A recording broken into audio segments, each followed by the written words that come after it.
কাফি এবার কান্না করে চোখের অশ্রু দিয়ে পুরো ভাসিয়ে ফেলছে, আর নিজেকে সহ্য করে রাখতে পারলো না। ভাই ব্রাদার মেসেঞ্জারে হোয়াটসঅ্যাপে ভিডিও দিছে, দেখি আমার বাড়ি ধাউ ধাউ করে জ্বলতেছে। দেখেন জ্বলতে জ্বলতে বাড়িটাই নাই। বাড়ি না থাকার একমাত্র কারণ আমি দেশের মানুষের পক্ষে কথা বলেছি, বাংলাদেশের পক্ষে কথা বলেছি। শুধু বাড়ি পুরো দেওয়া হয়নি, আমার ফ্যামিলি মেম্বার সবাইকে মারার প্ল্যান ছিল। এটা কোনো বানোয়াট কথা না। আমার বাপেও বলছে যে ঘর থেকে বের হইতে পারি নাই। আজকে আমার মা বাবা ভাই ভাবি এর কয়লার মতো পাইতাম ভাই, কারণ দুই পাশের দরজায় বাইরে থেকে আটকানো ছিল। তারা বেড়াটারা ভাঙে তারপরে বের হয়েছে ভাই। তারা সবাই বের না হইলে আজকে মরে যেত। আজকে শুধু আমি একাই থাকতাম।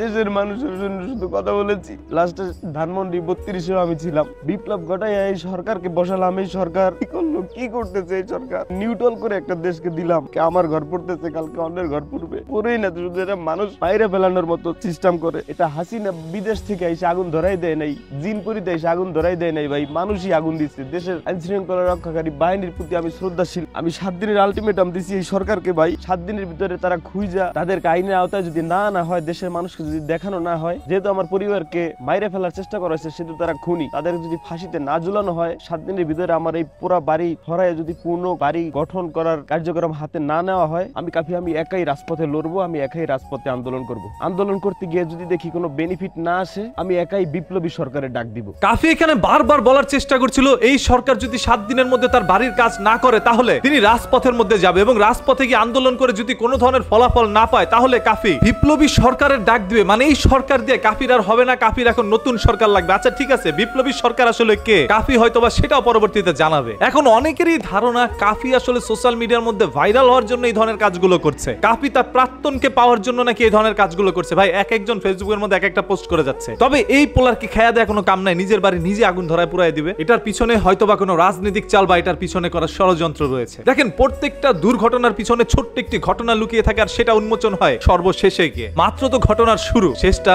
আমরা সবাই দেখতে চাই। এবং কাফির চোখের এই অশ্রু দেখে আমার নিজের কাছে অনেক খারাপ লাগছে। এই ছেলেটা অনেক জায়গায় গিয়ে প্রতিবাদ করছে। এই ছেলেটা জীবনকে বাজি রেখে তারপর ঝাঁপিয়ে পড়েছিল। আজকে সেই কাফিকে নিয়ে অনেকে বাজেভাবে মন্তব্য করা শুরু করছে, শুধুমাত্রই ওই যে মেলার মধ্যে গিয়ে হাতটা ধরার কারণে। আর হ্যাঁ, মানুষ যখন তাকে নিয়ে ট্রোল করছিল বা মানুষ যখন তাকে নিয়ে প্রতিবাদ করছিল, তখনই কাফির ভুল কাফি না বুঝে মানুষকে নিয়ে কিন্তু আবার কাউন্টার ভিডিও আপলোড করেছে। মানে ধরেন একজন তাকে নিয়ে একটা ভিডিও বানাইছে, সে আবার তাকে নিয়ে একটা ভিডিও বানাইছে। তখন যদি কাফি 2 দিন চুপ থাকতো তাহলে এইটাই কিন্তু তার জন্য যথেষ্ট থাকতো। আজকে কাফির বিপক্ষে মানুষগুলো যাইতো না। আজকে কাফির ঘরগুলো পুড়ে গিয়েছে, দেখতেন এলাকাবাসী সবাই এগিয়ে আসতো তার আগুন নিবানের জন্য। বাংলাদেশের জনতা রাস্তায় নেমে যেতে পারতো। তবে ওই যে মানুষের মন থেকে কাফি উঠে গিয়েছে, এখন নাকি সিম্পেথি পাওয়ার জন্য এই ধরনের কাজগুলো করছে। ভাই আমরা হচ্ছি অতি সাধারণ মানুষ, আমরা অত ভেজাল কিছু বুঝি না। আমাদের সামনে যা ঘটে যাচ্ছে আমরা এটাই জানি, এটাই মানি। আমার কাছে মনে হয় না এই যে কাফি তার বাড়ি ইচ্ছাকৃতভাবে আগুন লাগাইছে। তবে আপনাদের অনেকের কাছে এটা মনে হচ্ছে। কার কার কাছে মনে হচ্ছে আপনি একটু কমেন্ট করে জানান। এবং কাফির পিছনে কি কোনো রাজনৈতিক হাত আছে নাকি সেটাও একটু পর্যবেক্ষণ করে তারপর আপনারা সবাই একটু কমেন্ট করবেন। আপনাদের সবার মূল্যবান কমেন্টের